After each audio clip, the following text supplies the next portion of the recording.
So I'd first like to introduce John Magnay. He is the Opportunity Senior Advisor in Agriculture Finance. Just a few quick notes on John. Please come on up. I'll tidy up while you're coming. He gives the best hugs. I think many of you might know that. And he has the claim that Uganda has the best climate. So during breaks, we got to quiz him and find out more about Uganda and what makes the climate so beautiful. So next up, we have Andrew McCusker. He's the Opportunity Head of Education Finance. Thanks, Andrew. Tanae Meiwacha. He is the CEO of the Bank in Uganda and an extensive experience in banking, hotel and restaurant industry, and has opened many of my favorite restaurants that some people found out about last night. Nando's. If you've ever had Nando's, you will understand this man's behind many restaurants that have been opened in Europe and Africa, so welcome. And then we have Vivian Mati. She is the Head of Transformation at Opportunity Savings and Loan in Ghana. Vivian. I'll save her questions. Wonderful. So before we dive in, I just wanted to do a quick audience poll. It's a hard act to follow 30 plus trips to DRC, but I would love to hear of those here who have actually traveled with the Opportunity Insight trips. Just to raise your hands, a quick poll. How many of you have been able to join? Wonderful. How many of you are wanting to join and go on another trip? Well, we have 2 Insight trips planned for 2019 in Uganda and Ghana. So I encourage you to meet us at our engagement table outside in the lobby to learn more about how you can join us next year. I know Vivian and Tanae would love to welcome you into their beautiful countries. So with that, shall we get started? Wonderful, thank you. So for the panel, the first question we'd like to ask, if you could share your thoughts on what the challenges and needs in Africa are that set it apart from other regions. You can start with me. Go ahead. Okay. So I think the challenge that I see in Africa, a few years ago I actually had the opportunity to go and see the work of Opportunity International in India, and I was blown away that in India they had 1 million agricultural clients. When we were struggling around 100,000 in Africa, the statistics between Africa and India are actually quite interesting. You know, it's the same population size in India and Africa. Africa's 10 times bigger. There's the same percentage of farmers involved in agriculture in India as there is in Africa. So I just thought that maybe that it would be a good experience to actually try and learn from India and see if we could replicate it in Africa. And I left India with the thought in my head that we couldn't. And the difference was that India had gone through the Green Revolution. They were producing the maximum amount of food they could. And what had happened in the household there is that actually the majority of households in rural areas producing food on very small plots compared to Africa, but their productivity level was already at the top. But in Africa, that's our challenge. You know, I use this statistic and I defy anybody to prove me wrong when they go and see any of our countries and in any of the value chains, that our smallholder farmers are still, the majority of them are underperforming in terms of productivity. So the big challenge for us is to get that productivity level up in Africa, because in Africa, the majority of income is coming from their smallholder farms. In India, they send people from the family out to work, and they are the ones who are actually paying the loans back for the agricultural activity of their families. So that's the big challenge that we have. Any other thoughts? From an education perspective, the big pressure that we see on the education system in Africa, which is different from other regions, is the fertility rate, high number of babies per family, which means increase in school-age population. And what we see in a bunch of countries across sub-Saharan Africa is that public education spending is not keeping up with the amount of demand. It's the biggest challenge on both access and on quality. For those of you in the room this morning, you've heard about the great progress that we've made across a bunch of development indicators. Access to education is one, but despite that, there's still around 120 million kids in Africa alone that each day don't have a school to go to. Thank you, Andrew. Please. Sure, just expanding on what John talked about, I looked up this fact from the World Economic Forum that reports that Africa holds about half of the world's fertile and is yet unused land, and yet it spends about $25 billion annually importing food. It also uses only a tiny percentage of the renewable water resources. So I think to me that's the big challenge that we need to overcome in Africa. Therefore, and I see the main challenge of Africa is the way we downplay the power of the woman in Africa. I think that is the bane of our challenge, because we have a lot of women with potent power, which when harnessed can just solve our problem in a minute. But it's unfortunate we look down on the women, and the education system is even so skewed towards men. Like we agreed yesterday, you know, a woman achieves something and somebody thinks that I have to find out the man who is behind this. It's so frustrating. You come up with an idea and they want to seek the opinion of men, whether it will work out.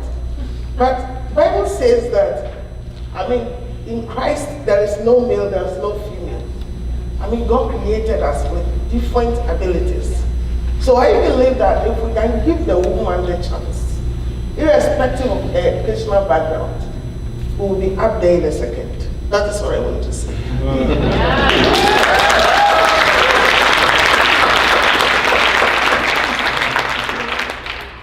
Thank you for that. The next question is on a brighter note. Our summit is about optimism in the future.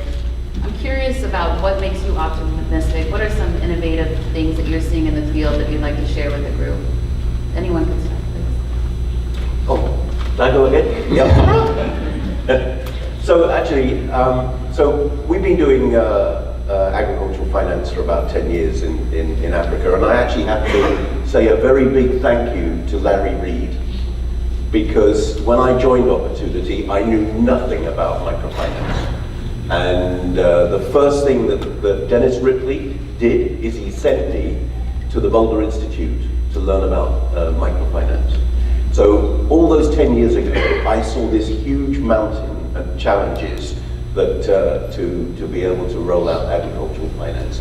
And in 10 years, we have been through the valley of death in terms of delivering microfinance. 10 years ago, we thought to get a client on board and get all the information that we needed about a client, it would cost us about $50 a client. Today, we're probably doing it for around $5 or $6 a client. And the amount of information we can get from our clients and the amount of information that we can get back to our clients is quite remarkable. And that's come through the technology innovations, the partnership innovations, and the general groundswell of technical support that we are getting to deliver new types of crops, new types of inputs, and new types of mechanization and production. And I'll give you one example in Uganda. We were the first people to develop a financing model for value chains. And before we actually started financing it, we did a scan. And we scanned it from the bank's perspective. How risky was this? But actually what it did identify, it identified the risk to our clients. And 7 or 8 years ago, we were asked to finance cotton production in Uganda. And when we looked at it, and when we sat down and talked with the farmers, and we didn't lead the discussion, we just asked questions and then statistically analyzed it. What we actually realized is they were losing money. If we had invested in them, the amount of effort it terms of their labor and in terms of the production they got and the price they were being paid. You know, any commercial farmer in North America would say, I'm not growing cotton. But they were doing it because hidden in the cost was the cost of their own labor. Today, we will finance cotton. And the revolution that's happened in that didn't come from us as a bank. It came from the seed breeders who developed the correct cotton varieties, from the input systems. And now, when we do the same analysis that we did 7 or 8 years ago, we actually see cotton farmers making profit. And they're diversifying, and they're growing more cotton. And the cotton crop in Uganda, 50 years ago, it was a massive crop in Uganda. It was about an 80,000 ton export crop from Uganda. Today, it has returned to the 80,000 tons. And that's because of the ability to develop the new varieties and get the fertilizer out, and the fact that we can actually finance farmers so that they can afford to buy those inputs. So there is a combination of activities that's created the opportunity to grow. And I could give you an example of that in 7 or 8 value chains. I've seen a huge difference in how we're changing. I'll give you one statistic. 4 years ago in Uganda, milk exports was $10 million. In 4 years, it's gone to $100 million. $100 million. More milk is being exported out of Uganda into the region because of some dynamic activities that's happened in the dairy industry. That's wonderful. That's wonderful. Thank you, Ron. Andrew, share with us what's making you optimistic. What are you seeing that gives you hope for the future? Yeah, despite the issues in the public education system and lack of government funding for education there, we're seeing parents in Africa and other regions, but in particular Africa, respond and use their own income to actually get their kids the best opportunity that they can. We see that parents in a bunch of countries in sub-Saharan Africa that we work in spend about 1.5 times the percentage of their household budget than most people in the USA spend. This is really cool, right? Our market is seeing education as a gateway out of poverty, and effectively we're seeing this. Respondent today will be able to tell you that schools in sub-Saharan Africa and in Uganda want to grow their schools to cater for this demand. So they're knocking on the doors of these financial institutions looking for capital to build new classrooms, to build washrooms, to get girls in school, to build dormitories and to buy school buses. That makes our job a little easy if you have a big demand that's growing very quickly. Thank you. Tonight we just heard from John how important technology has been. What are your thoughts? Share with us what technology is inspiring and hopeful for you. One thing that you see in Africa is just this leapfrogging in terms of technology, access to mobile phones and using mobile phones. Even though there is extreme poverty, you still find that the cell phone penetration is very high in Africa. So access to information, access to financial inclusion is being made possible through technology. I'm also hopeful in Africa in that attitudes are changing. I think to Vivian's concern, I see women taking a central role. I see even in Uganda when we are running financial literacy programs, it's not the men that come, it's the women that are there, that are in the forefront. And if women can learn about, can have access to financial services, they can transform their lives. The men probably think this is not as important, but that's what's going to make a difference. So I see a change in attitude, even governments, really recognizing the role of the woman. It's not utopia yet, but we're on the way, towards addressing that. So that gives me hope. Great. Vivian, could you share your thoughts? Sure. Thank you. Before now, I could have come differently, said something else. But having come here, I want to place on record here that being part of this summit and seeing the kind of people seated in this room spending their precious hours, which they could have used elsewhere, just to think of how we can better the world of Africa, really makes me more than optimistic of the future. I believe strongly that the time you are investing, the resources you are placing at the disposal of the African will not go for that. Will not go for nothing. Personally, OISL, when we go and pick that lady on the street, carrying load, giving her a little training, and she's able to fend for herself and her family. We go out there to the juvenile prison, talking to these young ones who have lost hope. And with Christ, you see hope written all over them. The woman prisoner, we try to see what can we do when she comes out of confinement. Because of the stigma she's discriminated against. How can she survive? The ex-mental patient comes out assumingly cured, but ends up in a worse state because the family is not ready to accept him or her back. How do we empower them to live a meaningful life? And the worst of all, our sisters of the night, the commercial sex workers. You talk to them, and it's never been their desire to end up that way.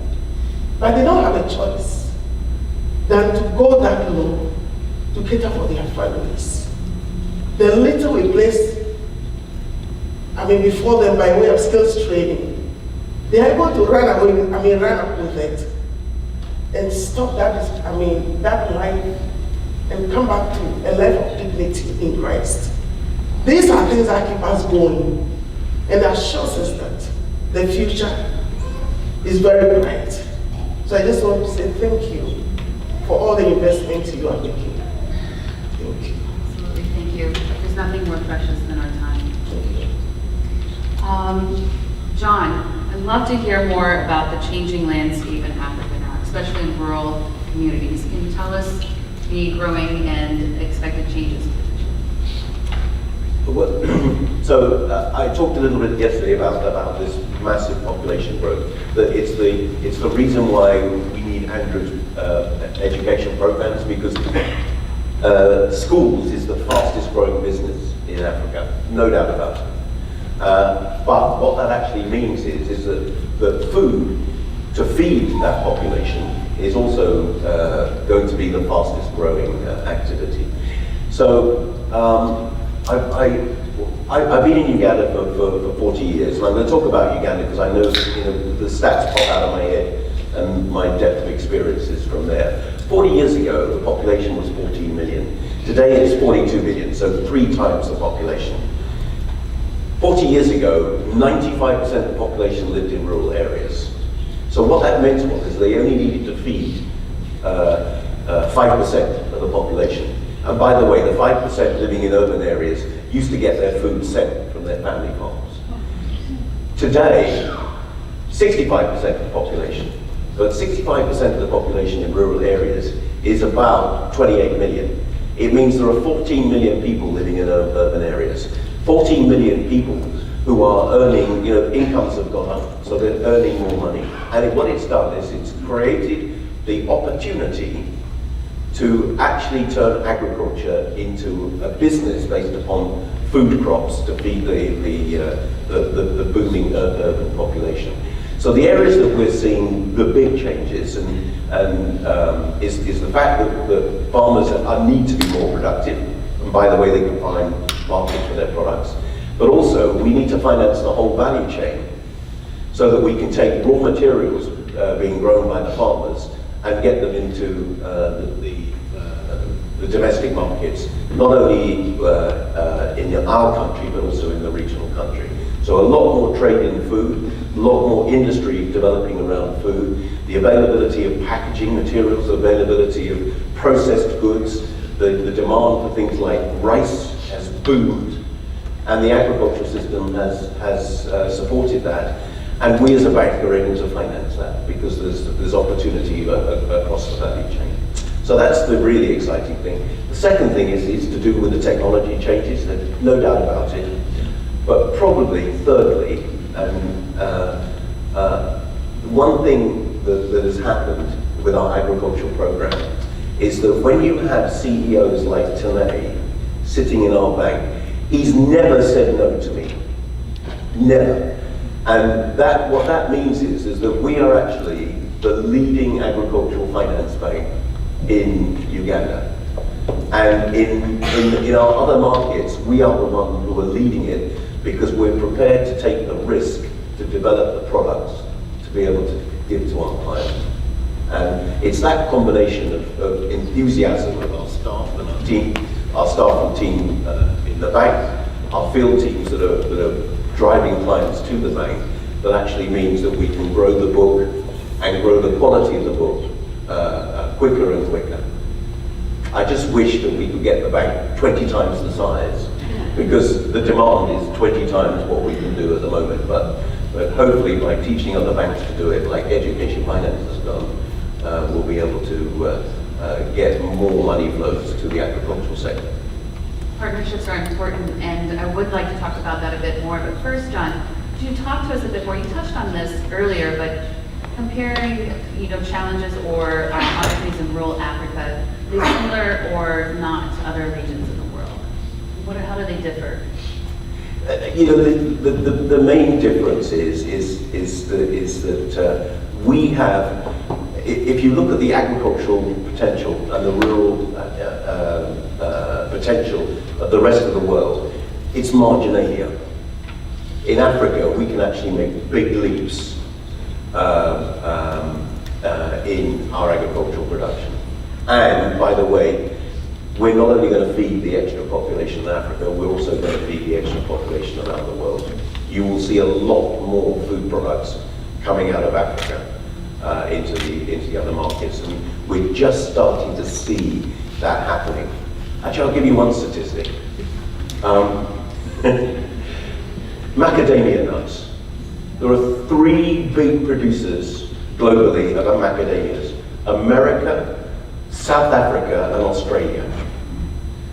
Macadamias came to Uganda 10, 12 years ago, and it takes 7 years to produce a tree. The trees that they planted 7 and 10 years ago are now yielding twice a year, because we're on the equator. So we get 2 crops a year, and 40% higher yields than any other geographical location in the world. So we didn't know that we had that potential until we actually got the crop there. So I think you're going to see some big changes where food companies and agro companies are going to come to Africa and invest in agriculture in Africa, and we will be the driver of feeding the global nation instead of being an importer of $25 billion worth of food a year. We will actually be an exporter of $500 billion worth of food a year. Yeah. Thank you for sharing that. Andrew, I know we want to talk a bit about partnerships. Your team's leveraged partnerships to extend your reach and expand the EduFinance program. Can you tell us a bit more about the value of these partnerships and getting more children in school? Yeah, totally. So globally, there's around 617 million kids that each day don't have a school to go to or go to school and don't learn much when they're there. Those kids sit in over 50 countries around the world. It's not possible for us sitting here to own and operate banks in all of those 50-something countries. The great thing, decision that was made in our business a few years ago was to take what we knew about school feed loans and school improvement loans that was born in Ghana and go and expand that into these markets where we didn't have our own banking operations. So go and leverage local banks with local banking licenses to get more kids into school in countries like Ethiopia, Nigeria, Ecuador, Peru, countries that we've not historically had operations in. That's seen our ability to grow our education portfolio from around 1,500 schools this time last year to over 6,000 today. It's wonderful. Wonderful work. Thank you. And Tanay, what are you doing in Uganda to better reach out to the rural families, and why is that so important in your work? You mentioned partnerships, and partnerships are key. We're finding that by partnering other organizations, we're able to reach out to all the parts of Uganda. Right now, I'm excited about a foundation that we have partnered with about 20,000 women. These women have been trained in vocations such as hairdressing, they're doing cooking and dressmaking. So they've acquired those skills, but they haven't had access to financial services. So we've been allowed to come in and teach these women, financial literacy, saving, stewardship, that kind of thing. And then we also encourage them to save, and then thereafter they borrow to grow their businesses. So that's really exciting for us. We're also working with disabled people. We've partnered in an organization called Cheshire, and they've got about 2,000 families of 2,000 disabled people. We're working through groups. Our loan officers working with them and providing financial services. We also partner K International, some VSLAs. There's another organization called IIRR. They also operate in the rural areas. So they bring these groups to us, and then we send our people to them, bring financial services to them. And one of the things that also has worked out tremendously for us is that it's not just brick and mortar that's working in this case. We have a platform called Opportunity Kusimo. That's an opportunity on the phone. And people are able to access financial services through the mobile, and they can deposit money in agents as well as mobile money kiosks across the country.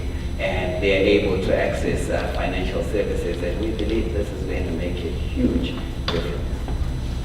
Thank you. And Vivian, I'd love to hear from you. What, in addition to these financial tools, do you see the community needs in your transformation work?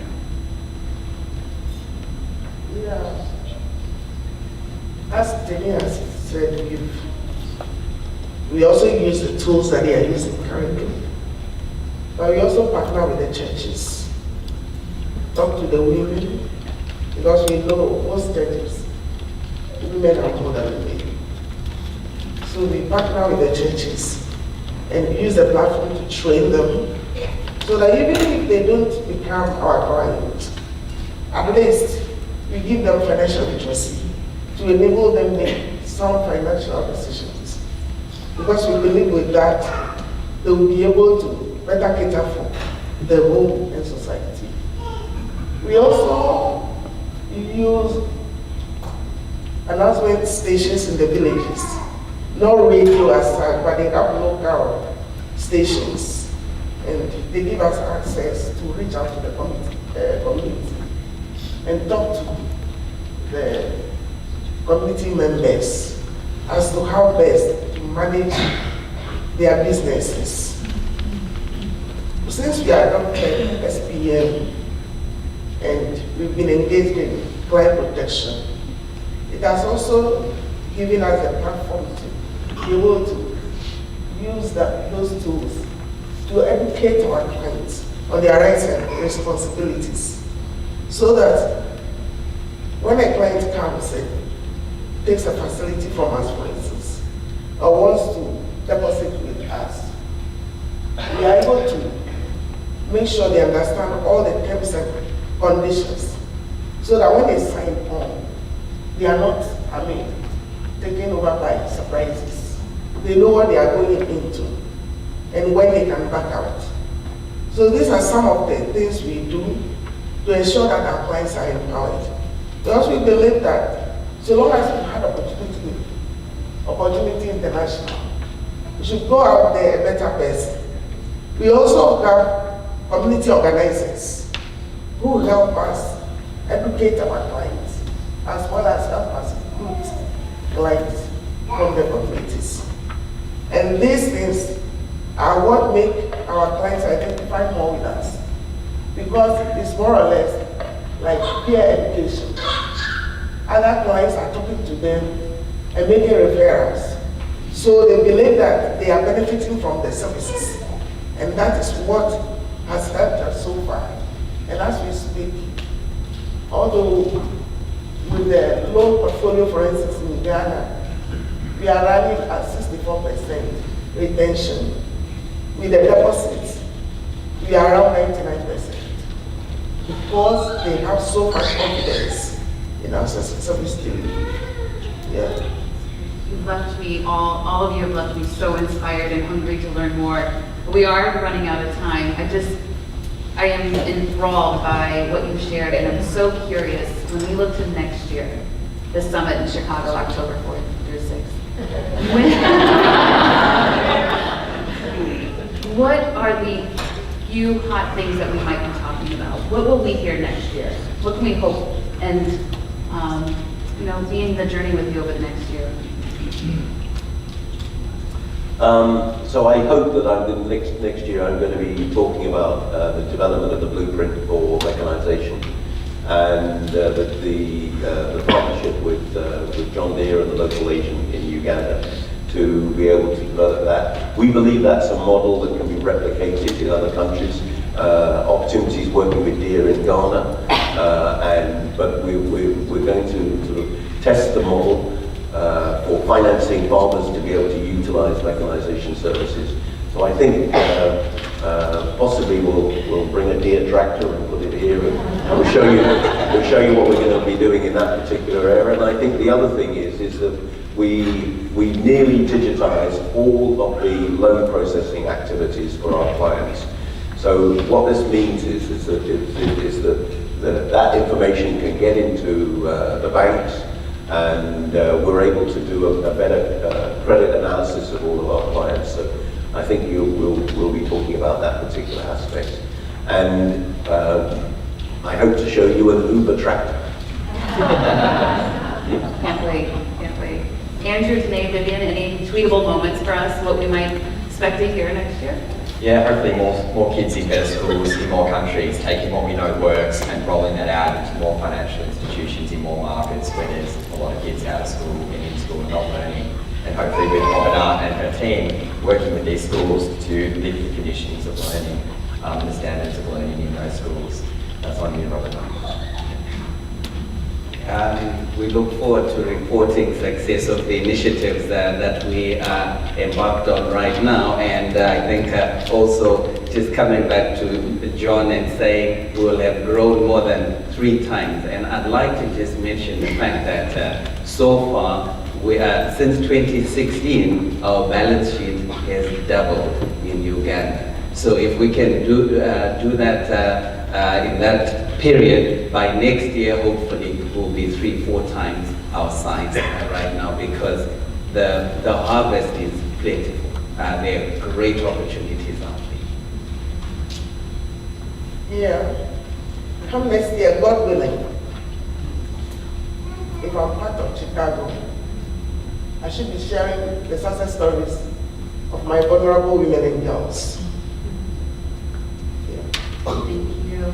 Thank you so much for this inspiring conversation, and thank you for your commitment to Africa and the work that you do for the clients that you serve. Thank you very much for this.